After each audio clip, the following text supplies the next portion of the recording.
and welcome to Week 10 of Game On the Record, brought to you by Homer 9 and Sons, alongside Mike Bires. I'm Andrew Chiappazzi. We're here at Youthtown in Clinton, where Our Lady of the Sacred Heart is getting ready for the first playoff game in school history.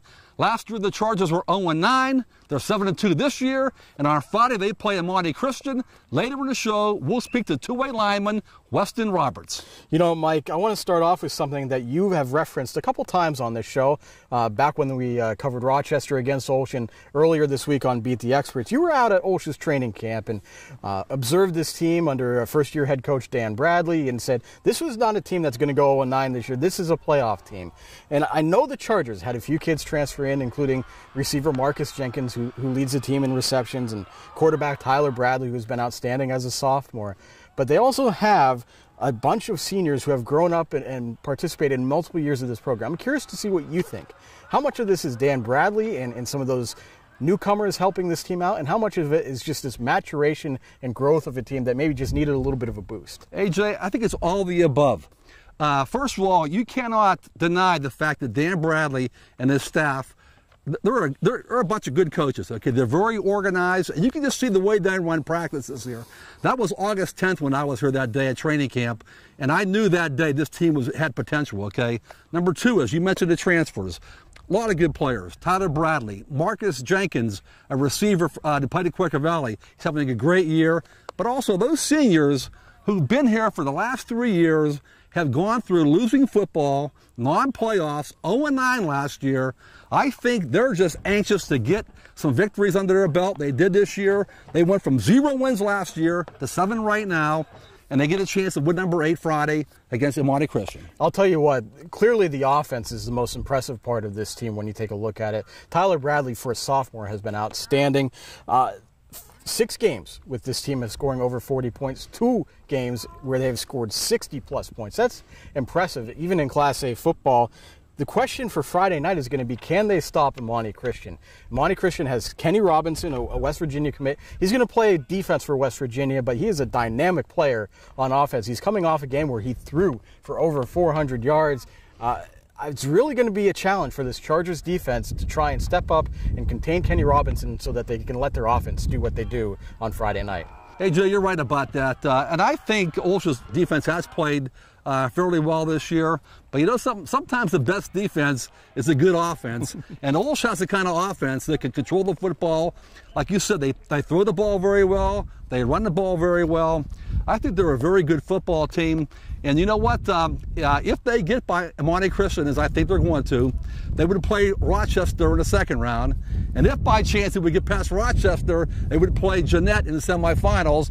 And if they would beat Jeanette, they would get Clarendon in the championship game. So the playoff road could be tough for the Chargers, but again, take one game at a time. First up is Imani Christian. Well, joining us now to talk about Olsh's first ever playoff game is senior offensive and defensive lineman Weston Roberts. Weston, welcome to the show. Thanks for having me. Weston, this is the 7th year of Olsh football, but the first time you guys have a winning record and we're in the playoffs. How do you and your teammates feel about this historic moment? We feel pretty good. It's a lot more fun winning than losing, obviously, and we just keep hoping that we'll make this the usual for this team, and that we'll leave our print here, and that they can continue to succeed in years after.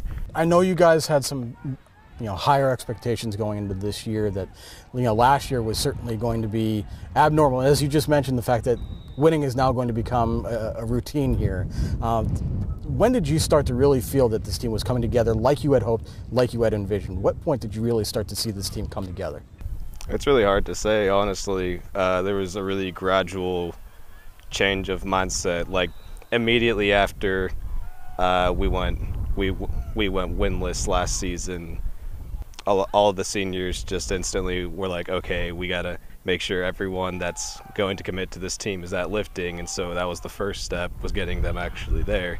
And then whenever Bradley came, it went from our goal is to have a positive season, go to playoffs, to how far are we going to go to playoffs. And I'd say that mindset changed a few weeks before camp, I would suppose. Weston, your first couple years on a team, the coach was Billy Daniels, a Montour guy. played at Pitt. He was the Olsh's coach for 6 years.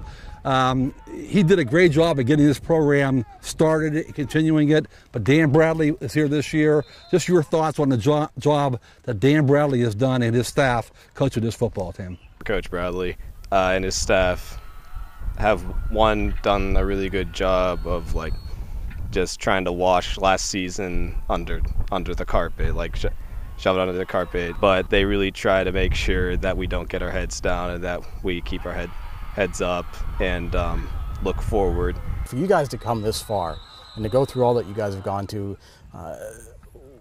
what's it mean for you guys especially to know that you guys have at least made the playoffs and you have a chance at some of these larger goals? It means a ton to us, all of us.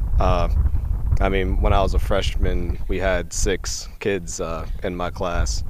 I mean, Mashinari wasn't here for the entire, he wasn't here his freshman year. He started a sophomore year. So, I mean, just getting those guys on and then they all become a part of the team and really get their mindset into it and that, well, this is it for us. Having the chance to actually make our goals, it's a huge opportunity and we're all very thankful of it every day. Weston, thanks for your time today. Congrats on a great start so far. Good luck in the playoffs. Thank you. Well, that does it for this edition of Game On the Record. You can check out our Facebook page for anything you might have missed all throughout the week. For stories, stats, videos, photos, reaction, and more of all our playoff action, check out timesonline.com this weekend. And, of course, you can always follow us on Twitter with the hashtag TimesFB and the account TimesScores for all the latest updates from those of us here at timesonline.com. For Mike Bires, I'm Andrew Chiappazzi. Goodbye from Youthtown. We'll see you soon.